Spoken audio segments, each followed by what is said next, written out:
Hi, I'm Jeremy Poincenot, inspirational speaker and blind golf champion. Yeah, you heard that right. I went legally blind in a matter of 2 months when I was a 19-year-old sophomore in college. It was by far the most traumatic life experience I've ever gone through.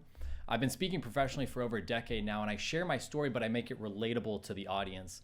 I help people see the power of interdependence in their lives personally and professionally. I think we over glorify independence in society and in the workplace, and I hope to help people realize that asking for help is a strength and not a weakness. One of the ways I help people do that is I created the C method.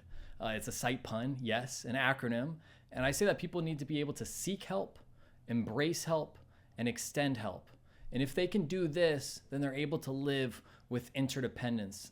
And when we live with interdependence in our lives personally and professionally, our relationships are stronger, we have more meaning and purpose in our lives, and we're able to be more efficient in the workplace.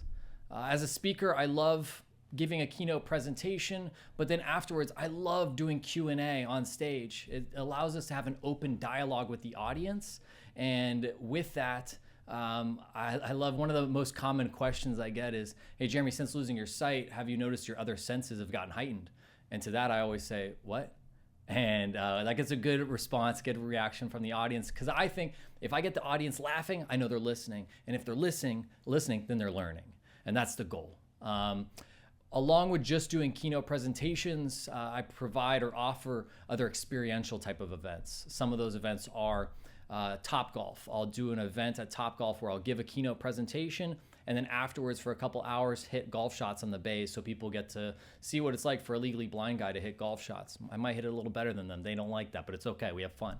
Another golf type of event is I'll give the keynote, and then later that day, I'll either play 18 holes with executives, or that day or the next day, I'll stand on a tee box for a golf tournament they might have, and I'll hit a drive for every group, and they line me up, and we have a good banter, have a good time doing that. It's a way for them to see me give a keynote, but also see some golf stuff as well.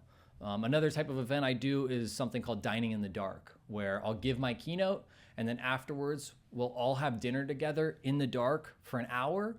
And then after that, we turn the lights on and we have a debrief session. People really enjoy those because when you're dining in the dark, you get very uncomfortable early, but then you realize that the conversations get deeper and you are less self-conscious because you know other people can't see you while you can't also see them. So it's really fun. I pride myself on trying to be the most low-maintenance speaker you or your clients will work with. I have Charlotte Rayburn as my speaker manager, and she and I pride ourselves on that. I am willing to do discovery calls, create videos, or do whatever else you think might be beneficial for your clients. I look forward to hopefully hearing from you if you have an audience or a client or a group that is interested in being inspired, in having them be provided perspective, or getting them to see the power of interdependence. Any team, company, conference, convention, group that is interested in being better together, I'd love to hear from you. Charlotte and I would love to hear from you. Thank you so much.